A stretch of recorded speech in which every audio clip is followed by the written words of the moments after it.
Hello दोस्तों, talk में आपका स्वागत है।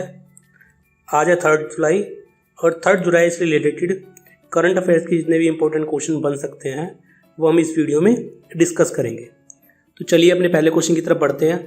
आज का पहला सवाल है, हाल ही में किस राज्य सरकार ने राज्य में गोपालन को लाभप्रद बनाने, गोबर प्रबंधन और पर्यावरण सुरक्षा के लिए गोधन न्याय योजना शुरू करने का फैसला किया है? इसका सही जवाब है ए, छत्तीसगढ़। छत्तीसगढ़ के मुख्यमंत्री भूपेश बघेल ने पशुपालन को व्यावसायिक रूप से लाभदायक बनाने, मवेशियों द्वारा खुले में चराई को रोकने, सड़कों पर आवारा पशुओं की समस्या को हल करने और पर्यावरण संरक्षण के लिए राज्य में गोधन न्याय योजना शुरू करने की घोषणा की है। उन्होंने कहा है कि राज्य में पशुपालकों के वित्तीय हित की रक्षा के लिए गोधन न्याय योजना एक कारगर कदम साबित होगी। इस योजना की शुरुआत राज्य में हरेली पर्व के शुभ दिन से होगी। इस योजना के अंतर्गत पशुपालकों को लाभ पहुंचाने के लिए गोबर की खरीद भी की जाएगी।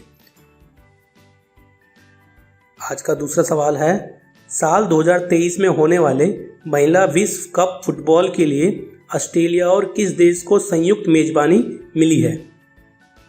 इसका सही जवाब है डी, न्यूजीलैंड। अब 2023 में होने वाले महिला फुटबॉल वर्ल्ड कप की मेजबानी ऑस्ट्रेलिया और न्यूजीलैंड को मिल गई। जापान पहले ही इस टूर्नामेंट की मेजबानी से पीछे हट गया था। इसके बाद ऑस्ट्रेलिया और न्यूजीलैंड की दावेदारी काफ़ी मजबूत हो गई थी। फीफा ने कहा है कि ऑस्ट्रेलिया और न्यूजीलैंड के फुटबॉल फेडरेशन को 35 वोटों में से 22 वोट हासिल हुए, जिससे वो इस टूर्नामेंट की मेजबानी लेने में सफल हो सके। ऑस्ट्रेलिया न्यूजीलैंड ने इससे पहले कभी महिला विश्व कप की मेजबानी नहीं की है।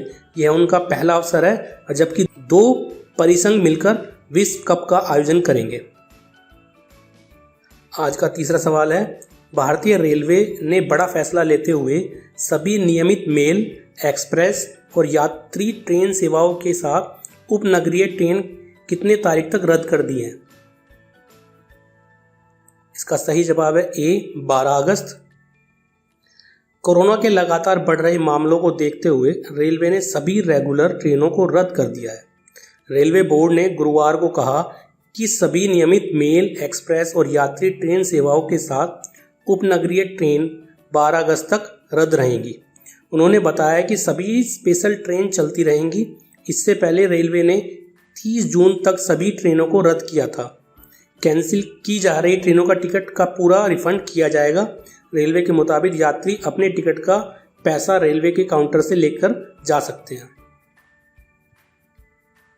आज का चौथा सवाल है, केंद्र सरकार ने हाल ही में तमिलनाडु में सूक्ष्म, लघु और मध्यम उद्यम क्षेत्र के लिए कितने करोड़ रुपए का आवंटन किया है? इसका सही जवाब है सी, 4125 करोड़ रुपए। अब केंद्र सरकार ने तमिलनाडु में सूक्ष्म, लघु और मध्यम उद्यम क्षेत्र में नई जान फूंकने के लिए 4125 करोड़ रुपए का आवंटन किया है। यह राशि तमिलनाडु के कुल आवंटन का 10% है। उन्होंने यह भी कहा कि राज्य में इस योजना को कारगर तरीके से लागू किया जा रहा है। इससे पहले उन्होंने 166 करोड़ रुपए लागत की पिल्लूर जल आपूर्ति योजना की आधारशिला रखी। उन्होंने कोयम्बटूर में विभिन्न स्मार्ट सिटी योजनाओं को भी समीक्षा की। आज का 5वां सवाल है, किस राज्य सरकार ने हाल ही में गतिविधि आधारित एक विशेष शिक्षा पहल एकट्टू खेल और एकट्टू पढ़ो शुरू करने की घोषणा की है? इसका सही जवाब है डी, त्रिपुरा। अब त्रिपुरा सरकार ने गतिविधि आधारित एक विशेष शिक्षा पहल एकट्टू खेलो एकट्टू पढ़ो शुरू करने की घोषणा की है। नई योजना को व्हाट्सएप या SMS सेवाओं के माध्यम से प्रैक्टिकल सीखने की गतिविधियों और गेम के संदेशों पर केंद्रित ऑडियो और वीडियो सामग्री को प्रसारित करके छात्रों को पढ़ाई में व्यस्त रखने के उद्देश्य से शुरू की गई है। इस नई योजना को अभिभावकों के स्मार्टफोन के माध्यम से एक्सेस किया जा सकेगा और यदि छात्राओं के कोई स्मार्टफोन उपलब्ध नहीं है तो पढ़ाने के लिए SMS सेवाओं का उपयोग कर सकेंगे। आज का छठा सवाल है, माली गणराज्य ने एनटीपीसी को कितने मेगावाट क्षमता वाले सोलर पार्क के विकास के लिए परामर्श परियोजना का अनुबंधन दिया है? इसका सही जवाब है बी 500 मेगावाट।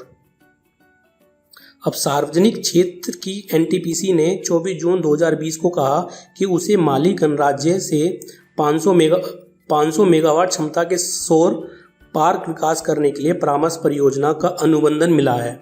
यह अनुबंधन 500 मेगावाट क्षमता के सौर पार्क माली गणराज्य में विकसित करने के लिए है। ऊर्जा मंत्री आर.के. सिंह अभी अंतर्राष्ट्रीय सौर संघ के अध्यक्ष हैं। इससे पहले टोगो गणराज्य ने अपने देश में 285 मेगावाट क्षमता के सौर पार्क के विकास में पीएमसी सहायता के लिए एनटीपीसी को इसी तरह शामिल किया था। आज का 7वां सवाल है, किस देश की इस्लामिक रिवोल्यूशनरी गार्ड कॉर्प्स ने घोषणा की है कि वह अगले साल मार्च तक हिंद महासागर में अपना स्थायी सैन्य अड्डा स्थापित करेगी? इसका सही जवाब है सी ईरान। अब ईरान की इस्लामिक रिवॉल्यूशन गार्ड कॉर्प्स ने घोषणा की है कि वह अंतर्राष्ट्रीय जल में अपनी उपस्थिति का विस्तार करने के लिए हिंद महासागर में एक स्थायी आधार स्थापित करने की योजना बना रही है। समाचार एजेंसी सिन्हुआ की रिपोर्ट के मुताबिक ईरान के supreme leader Ayatollah Ali Khamenei ने आईआरजीसी को देश से दूर पानी में स्थायी उपस्थिति देने का काम सौंपा है। आईआरजीसी मार्च 2021 के अंत तक हिंद महासागर में एक अस्थायी आधार बनाने की योजना बना रही है। आज का 8वां सवाल है, केंद्रीय मंत्रिमंडल ने उत्तर प्रदेश के किस शहर में हवाई अड्डे को अंतर्राष्ट्रीय हवाई अड्डे के रूप में घोषित किए जाने को स्वीकृति दी है? इसका सही जवाब है ए कुशीनगर। प्रधानमंत्री नरेंद्र मोदी जी की अध्यक्षता में केंद्रीय मंत्रिमंडल ने उत्तर प्रदेश में कुशीनगर हवाई अड्डे को अंतर्राष्ट्रीय हवाई अड्डे के रूप में घोषित किए जाने की स्वीकृति दे दी है। उल्लेखनीय है कि अंतर्राष्ट्रीय सीमा के काफ़ी नज़दीक होने के कारण यह हवाई अड्डे सामरिक दृष्टिकोण से काफ़ी महत्वपूर्ण है। उल्लेखनीय है कि केंद्र सरकार के इस फैसले से कुशीनगर न केवल आर्थिक, सामरिक और व्यापारिक योगदानों के लिए दुनिया भर में जाना जाएगा, बल्कि यह पर्यटन का हब भी बनेगा। कुशीनगर उत्तर प्रदेश के उत्तर पूर्वी हिस्से में स्थित है और गोरखपुर से 50 किलोमीटर पूर्व है। आज का 9वां सवाल है, केंद्र सरकार ने हाल ही में कितने करोड़ रुपए के पशुपालन बुनियादी ढांचा विकास फंड की स्थापना को मंजूरी दे दी है? इसका सही जवाब है सी 15,000 करोड़ रुपए। अब इस फंड का उद्देश्य डेयरी मांस प्रसंस्करण और पशु चारा संयंत्रों में निजी कारोबारी और सूक्ष्म लघु मध्यम उद्यम के निवेश को प्रोत्साहित करना है। सरकार का अनुमान के अनुसार इस पहल के कारण तकरीबन 35 लाख रोजगार सृजित होने की संभावना है। केंद्र सरकार द्वारा गठित यह फंड कोविड-19 वायरस की रोकथाम के लिए लागू किए गए लॉकडाउन से प्रभावित लोगों की मदद करने के उद्देश्य से मई माह में घोषित 20 लाख करोड़ रुपए के प्रोत्साहन पैकेज का हिस्सा है। इस सरकारी फंड के माध्यम से डेयरी मांस प्रसंस्करण और पशु चारा संयंत्रों की स्थापना के लिए किसान उत्पादक संगठनों, एमएसएमई और निजी कंपनियों को 3-4% की ब्याज सहायता दी जाएगी। आज का 10वां सवाल है, किस राज्य सरकार ने कोरोना के दौरान मुख्यमंत्री दूरवर्ती शिक्षा कार्यक्रम के तहत स्कूली बच्चों को बेहतर शिक्षा की दिशा में एक और महत्वपूर्ण कदम उठाया है? इसका सही जवाब है डी हरियाणा। हरियाणा सरकार ने कोरोना के दौरान मुख्यमंत्री दूर शिक्षा कार्यक्रम के तहत स्कूली बच्चों को बेहतर शिक्षा की दिशा में एक और महत्वपूर्ण कदम उठाया है। सरकार ने रिलायंस जियो टीवी के साथ इसके लिए समझौता किया है। सरकार के अनुसार जियो टीवी के साथ किए करार के तहत एजुसेट के चारों चैनल अब जियो के प्लेटफॉर्म पर निःशुल्क उपलब्ध होंगे।